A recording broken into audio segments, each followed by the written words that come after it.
برادر عزیز، قرآن میگه این نفس لامارة بالسوء. در سوره یوسف الله میگه که نفس دشمنی آشکار و سرسختی تای.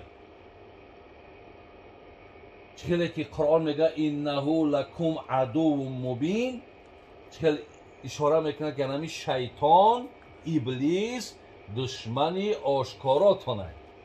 یعنی این همیشه اراده و وسواس شمیه که شما را ای راه درست منحرف کنه، شما را از کار نیک دور کنه، شما را از بندگی مقصد بیرون کنه. همیشه نقشه ابلیس همیه میگه. انا در برابر یعنی خدای مهربان میگه نفس هم همیه. برای چی در کتابای فارسی مونده دیده که میگن که وقتی که خداوند عقل آفرید گفت تو کی؟ گفت تو معبود منی، تو خالق منی و من مخلوق تویم. عقل گفت. میگه وقتی نفس آفرید گفت من کیم و تو کی؟ گفت تو توی، گفت منم. یعنی نفس برادر عزیز مقصد حتی اعتراف نکرد. میگه خدای مهربان گرفت در خنکی پرتافتش. بگیم که در همون کامرایی که چند هزار گرادوس خنکای برآوردش، گفت که تسلیم شد، تسلیم نشد.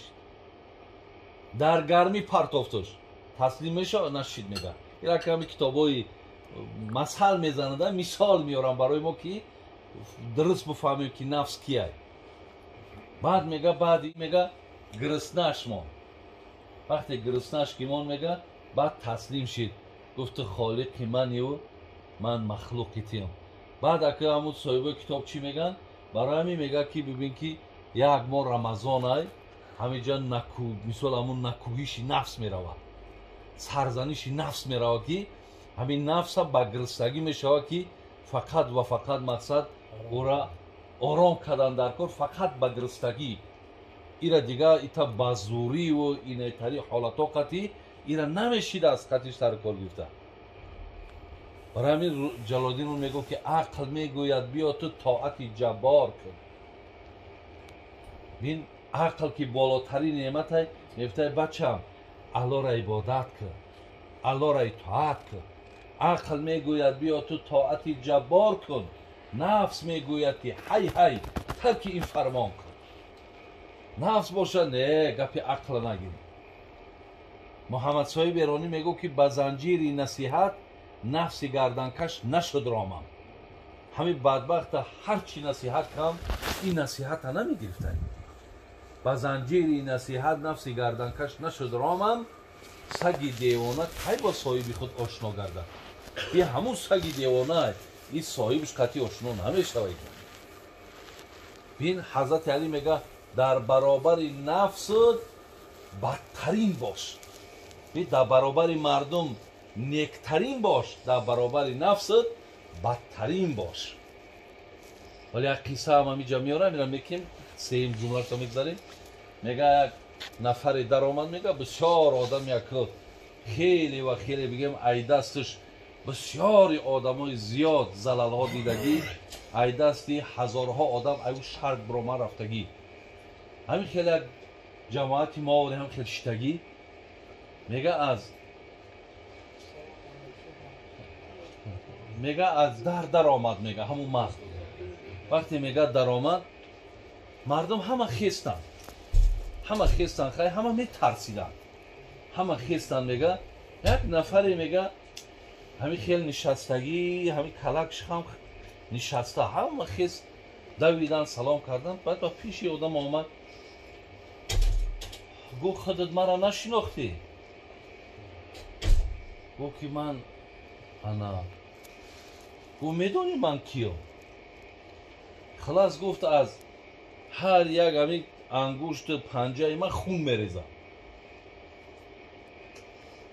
ده ها صدها آدم مقصد من در اونها زیان رساندگیم، ای شهر بیرونشون کردگیم. وقتی میگه چه معرفی کردی مردم میگم جا گفت که انا من از تو زورترم. گوش چی خیلی تو زورتری؟ گو همون نفسی که ترا در همین احوال آوردگی های من همون را کشتگیم. همین غروری که تو داری، همین هوا بلندی که تو داری، همین ناپسندی که تو داری، همین حال تباهی که تو داری، ترا همون نفس به همین احوال آورده من یک آدم فقیر عادیم نیست که همون نفس کشتم. تو زور یا من؟ بله هر نفری که نفس اگر به شرطی که کنترل کرده بتونه برادر او زوره. خدا رحمت کنه بابا در کلا بود بسیار شخصیتی تبرک بسیار شخصیتی بخارا خواندگی بودم. میگفت که حاجی همین کسی دو نفس اگر به شرط خپیده بتونه یکی نفسی بالا یکی نفس پایان همین دو نفس بچه هم کسی خپید همون را اولیا بگو. اولیا همون های لیکن اکو او زمانایی بدالی که برادر ما اولی حدیث هم نمیفهمیدم آیت هم نمیفهمیدم. ما یک روچکک داشتیم یک دفتر ایو شعر می نویسوندیم. او زمان ای گپ زد امروز مقایسه میکنم گپی همون های. کسی همین دو نفس اگر توانیست کنترل کرده بچه هم اولیاش بگو. حقیقتا ببین هر چی میشیم ایمی دو جا میشیم ایمی دو نفس میشیم نفسی بالا و نفسی پایان. هر چی شیم عزت هم بیایم ایمی طرف میاییم خار هم شیم ایمی طرف میشیم. حضرت گفت در برابر نفست بدترین ها باش. سه و کن عند الناس رجلا من الناس. در بین مردم حرکت کن که نفر ای مردم باش. یکم در بین مردم نیکوترین مردم باش. دو در برابر نفست بدترین باش. سه در بین مردم نفری از مردم باش. در بین مردم نفری از مردم. مراد این گپ چیه؟ یعنی هیچ وقت خود از دیگرها برتر ندان. ببینده هیچ وقت از دیگرها کلان نگیر. چهره که پیامبر نازنین اونم که شتگی باشه اگر از دیگر شهرها زیارت می آمدن نمیشناختنش. همین خیلی نگاه میکردن کدامی باشه. بعد میگفتن که مثال سلام و رحمت الهی بر شخصی که نامش محمد است و پیغمبر خداست اگرچه من نمیدونم کدامش مایی. یعنی هیچ فرقی نمیکرد. هیچ خودش هم مثال بگیم برتر نمیدانست. ما امت انام خیلی پیغمبر هستیم برادر است که کتگی نداشت. ببینین هوا بلندی نمیکرد دغدغه نمیکرد دبدبه نمیکرد. یک آدم عادی بود. میگم راه در صحابه میگه آمده سیم هم یک کسی یک آدم کمپیر یا یک مسافر همین دستش میقپه و حضرت کار دارو میگه میگیره میبرش. یک نفری را که برادرای عزیز محبوب ترین نفر در روی عالم رقم یک بگیم محمد صلی الله علیه و بود. صلی الله علیه و که پیامبر الله نمیگذاشت که حتی آبی چشمش بریزد. این قد دوستش میداشت. یا نفر میاد دست میگیره بیا بریم کار دارو. این قدر نفری عادی بود. حضرت عایشه را گفتن حضرت همه پیامبر در خانه چی کار میکنن؟ همه تعجب میکرده. همه وقتی در این خانه میداره در هم میپوشه چی کار میکنن؟ حضرت عایشه گفت که همو لباس های دریدگیش هم میدوزه. انا پوپشک های کندگیش هم میدوزه. اونا جد بز داریم گوسفند داریم میجوشه. اینه خانه را تازه میکنه. مرا یاردم میکنه. گفت همین زمانی که اذان و نماز که وقتش آمد مقصد چیکار میشد؟ میبره دیگه میره پای نمازش. همه حیران میشدن که مقصد پیامبر در درون خانه این خیلی نفر عادیه. اگرچه در بیرون هم خیلی بود. این سه چیزی بود برادرت من میگم که من مختصرا برای شما که برای آدمی که اگر گفتی شاعر یک نکته بس است اگر شعور است ورنه چو چراغ پیش کور است. برای آدم انشاءالله درک میکردگی میفهمه که حضرت ما را چی مصلحت داد. بهترین ها باشین، در بین مردم بی‌ضرر باشین، در برابر نفستان بسیار بد باشین و سختگیر باشین، زیرا دشمنی شما های ای برای تو خیر نمیخواه، ای آبروی تو را نمیخواه، ای پیشروی تو را نمیخواه، ای فقط تو را به خواری به مثال ذلت میبره. سیوم در بین مردم کسی باشی نباشی، در کدام مرتبه و مقام نباشی، عادی باش و خاکسار باش. در بین مردم انمی خیلی باید چیدن در کار. حضرت میگه در بین مردم نفر از مردم باش. خدای مهربان ثواب این پند و نصیحت، ثواب این خیر احسان ها را بر روحانیت آن بندگانی که از اولاد اجداد برادرای ما گذاشتن، خداوند همگیشان رحمت و مغفرت کنه و الهی مهربان در این خاندان فیض و برکات نازل کنه. برادرای ما که بیماری هم دارن، خداوند شفای کامل و شفای عاجلشان نصیب گردانه و الهی مهربان اهل جمعیتی که در اینجا شرکت دارن، خدماتون را خداوند حسنات نویسه و هر یک لغزش و صحواتون را خداوند مغفرت کنه. اللهم اعین علی ذکرک و شکرک و حسن عبادتک. آمین یا رب. اللهم صل على سيدنا ونبينا وحبيبنا وشفيعنا ومولانا محمد صلى الله عليه وسلم. حیف عمره که همه در پی غفلت گذرد، حیف عمره که همه در پی غفلت گذرد، با گرفتاری دنیا با کلفت گذرد. خوش همان عمره که در صحبت مردان خدا، خوش همان عمره که در صحبت مردان خدا با خداجویی و به هر اهلی محبت گذرد. حیف از این عمره که به یاد خدا می گذرد، حیف از این عمره که به یاد خدا می گذرد، که همه روز بس جرم و خطا می گذرد. عمر هر آدمی گنج است که شرحش نتوان، حیف از این گنجه کی با یاد و هوا می گذرد. وقتی آخر که خدا حاصل عمرت طلبد، وقتی آخر که خدا حاصل عمرت طلبد، اندر آن روز چه گویی که چه ها می گذرد. شیخ ملا و یا مفتی و یا قاضی شهر، کاروبار همه بارور یا می گذرد.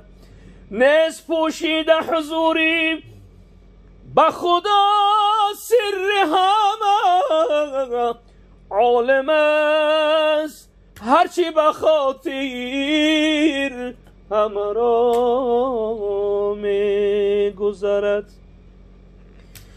ای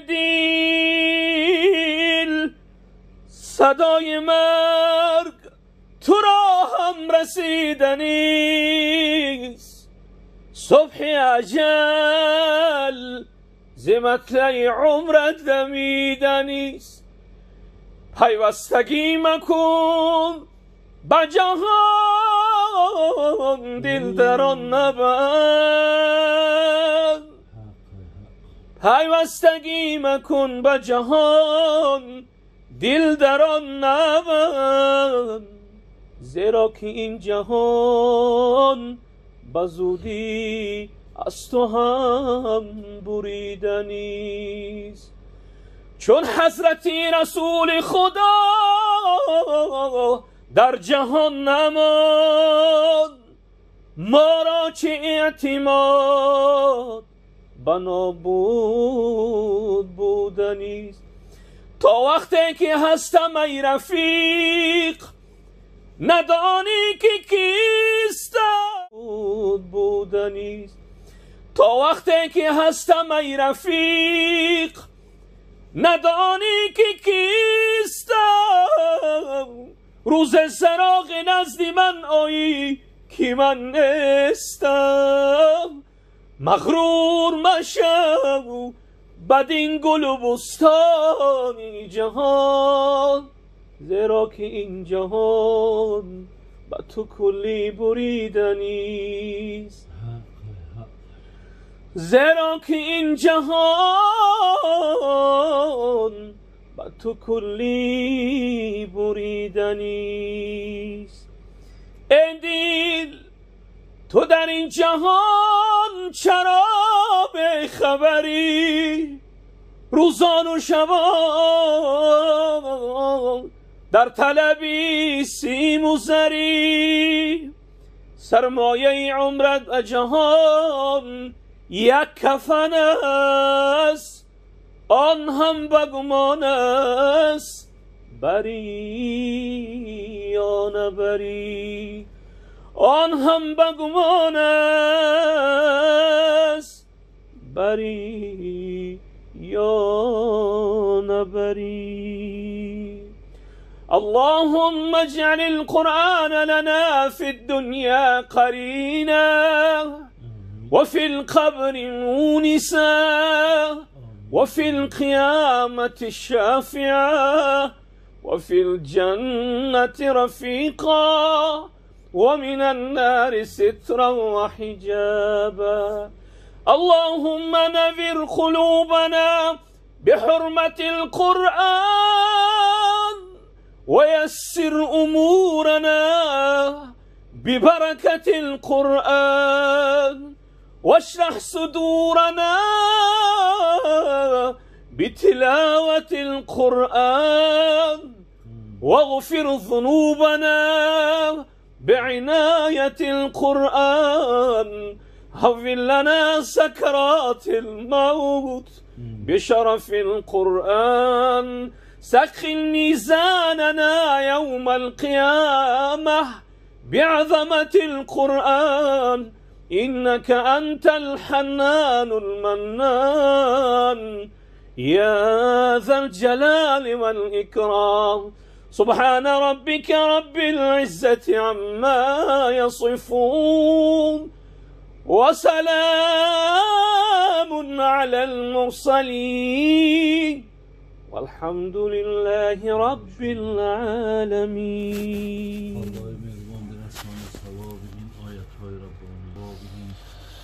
نشیدهایی که در این خاندان خوانده شد ثواب این پند و نصیحت‌هایی که کرده شد بر روحانیت جمیع آن بندگانی که از اولاد اجداد علی خاندان ماماها و باباها و پدر و مادر و دیگر اولاد اجدادهایی که گذشتن خداوند و همگیشان رحمت و مغفرت بگرداند.